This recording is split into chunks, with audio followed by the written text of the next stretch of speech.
যে ব্যক্তি জেনে শুনে নিজের পিতা ছাড়া অন্য কাউকে নিজের পিতা বলে দাবি করে তার জন্য জান্নাত হারাম। প্রিয় দলের জয় কিংবা প্রিয় খেলোয়াড়ের জাদুকরী পারফরমেন্সে উল্লাস করাটা স্বাভাবিক হলেও অতি আবেগে পরে কোনো ভিনদেশি খেলোয়াড় কিংবা ব্যক্তিকে বাবা সম্বোধন করা কতটা মারাত্মক তাকে আমরা একবারও ভেবে দেখেছি। খেলাধুলার সামান্য উন্মাদনায় মেতে আমরা এমন এক ভয়াবহ অপরাধ করে বসছি যা আমাদের অজান্তেই পরকালকে অন্ধকারের দিকে ঠেলে দিচ্ছে। আপাত দৃষ্টিতে এটিকে মজার ছলে করা কোনো সাধারণ বিষয় মনে হলেও ইসলামে এর পরিণতি কতটা ভয়াবহ ও নিকৃষ্ট তা জানলে যে কোনো বিশ্বাসী মানুষের গা শিউরে উঠবে। আর এমনই এক ঘটনায় রীতিমতো তোলপাড় নেট দুনিয়া।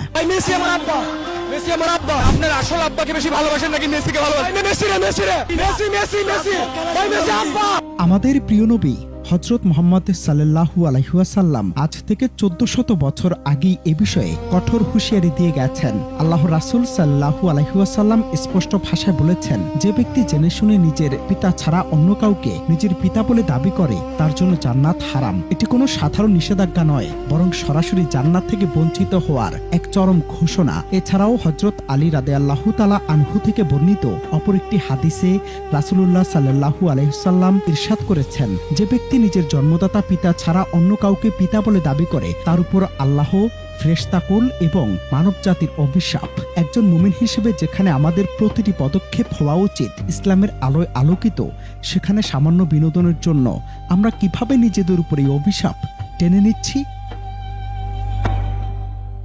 তবে দুঃখজনক হলেও সত্য, আজকালকার তরুণ প্রজন্মের বড় একটা অংশ খেলার মাঠের তারকাদের এতটাই অন্ধভাবে অনুকরণ করছে যে তারা নিজেদের ধর্মীয় ও পারিবারিক মূল্যবোধকেও ভুলে যাচ্ছে।